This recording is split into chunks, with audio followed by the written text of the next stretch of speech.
This is the sermon I gave in June 2018, and it's my pleasure to share it with you again today. But first, the Bible passage I spoke from. It's from John's Gospel, chapter 8, from verse 26. Jesus said to the crowd, "I have much to say in judgment of you, but he who sent me is trustworthy, and what I have heard from him I tell the world." They did not understand that he was telling them about his Father. So Jesus said to them, "When you have lifted up the Son of Man, then you will know that I am he, and that I do nothing on my own, but speak just what the Father has taught me. The one who sent me is with me. He has not left me alone, for I always do what pleases him." Even as he spoke, many believed in him. To the Jews who had believed, Jesus said, "If you hold my teaching, you are really my disciples. Then you will know the truth, and the truth will set you free."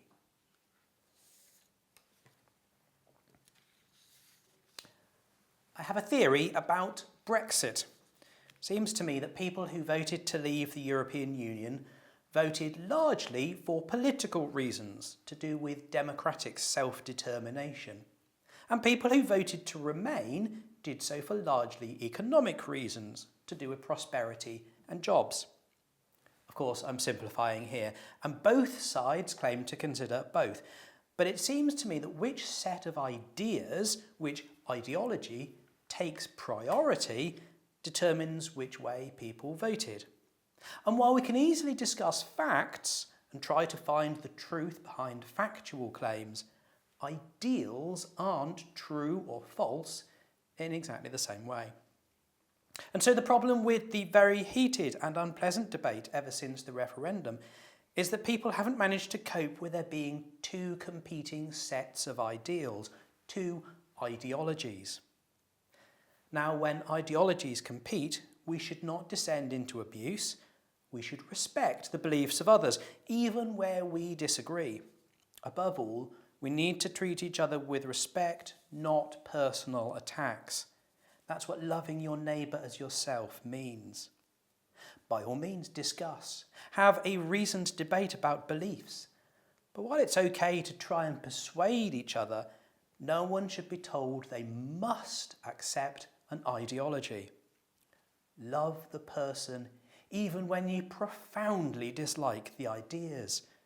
Don't denigrate a person simply for having opinions and beliefs which you don't share. There's been another set of competing ideals in the news recently. You may have heard about the protests outside a Birmingham primary school over the teachings of an LGB-friendly No Outsiders programme. In a mostly Muslim community, this has been sensitive because many parents feel that their children are being pushed to accept ideas which run counter to Islamic moral values. Many in that community are concerned, even angry, that their children are having an agenda, an ideology pushed on them, which is in conflict with their religion. And in our own school community, I've been asked about a similar thing. This is one of the requested topics. The question was put to me in a very particular way. How come we are told we have to accept all this LGBT stuff in a Christian school? I thought that was a very intelligent and thoughtful way of asking about the conflict of values rather than asking which is right and which is wrong. So my answer is this. There are some aspects of the Educate and Celebrate programme which are simply factual. There are same-sex attracted people in our society. There are people who experience gender dysphoria, and so on. There are some areas where the two sets of values overlap. No one should be discriminated against simply for who he or she is. That's a Christian value, based in loving our neighbours as ourselves, and God making humankind in his image, male and female, and himself loving everyone equally. All these things should be accepted straightforwardly by all of us, and it's right that equality law reflects that. But there are areas where the two sets of ideas are in conflict. And in these areas, you do not have to accept the ideas and ideologies of LGBT activists. Indeed, since the school exists to educate boys and girls according to the Protestant and evangelical principles of the Church of England, anyone who tells you that you must accept contrary principles is jeopardising the school's charitable status and therefore its very existence. You should be no more told you have to accept LGBT ideology than you should be told you must be in favour of Brexit or must be Muslim, to both of which I'm sure you would quite rightly object. Now, I don't know about the faith of the person who asked me to talk about this topic. I don't think he would say he is religious, though I may be wrong.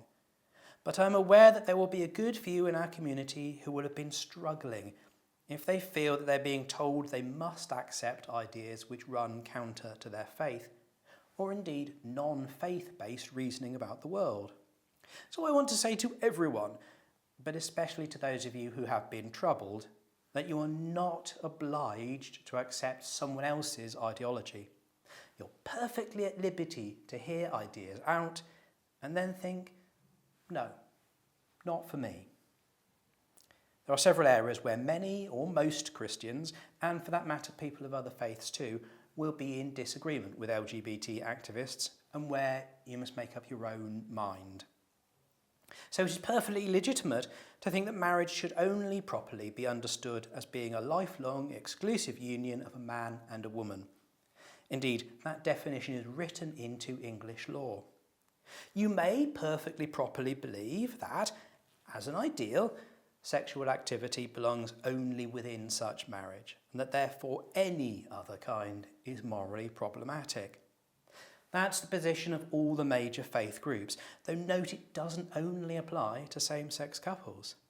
And it is a belief based not only in scripture, but in a highly positive view of marriage as the building block of a society where people of all kinds flourish, and on recognising that there are many positive things in life more important than sex, if only we'd let them be. This viewpoint is recognised by many people as extremely liberating, and is an ethical position which could be arrived at independently of any religious text, I think. In other areas, you are entitled to think, if it makes more sense to you, that human beings are indeed male and female, that your sex can't be changed, that although the two sexes have most things in common, there are some real, biologically based differences between them overall. And if you think that, you would be in accord not only with the tradition of most Christians and other faiths, but much of the biological and psychological sciences too. You are entitled, if you wish, to look at some of the claims made about gender identity and think that it is incoherent to say, for example, gender is quite independent of any biological factor, but that a person's physiology should be changed to match his or her claimed gender. Or incoherent to say that gender identity is both a matter of individual determination and social conditioning at the same time. Or incoherent to make claims about being non-binary or gender fluid by both affirming and denying the gender stereotypes which exist in wider society.